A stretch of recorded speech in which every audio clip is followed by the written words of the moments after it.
Хайдутец, Христоботец. Яна дойдя до кавала, след теб да викна запея. Тъжни юначки, хайдушки, песни за веките войводи. За чудар страчен хайдуцин, за чудар векто войвода. Синът на Петка Стрешника, да чуят моми и момци. Силно. Да чуят моми и момци, по-зборове и поседенки. Юнаци по планините и мъжевходи механи.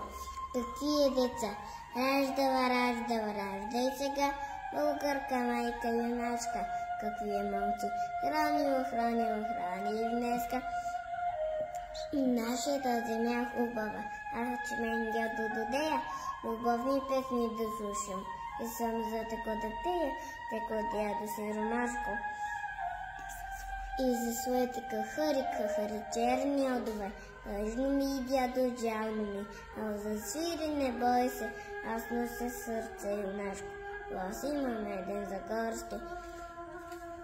Така ми никой не чуе песента, ще спонесе по гори и по горища, горите ще я поемат, долищата ще я повтарят.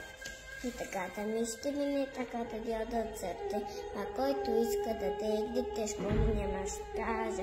Юнаката го не търпи, а съм думал и думам, Боже му, който умее.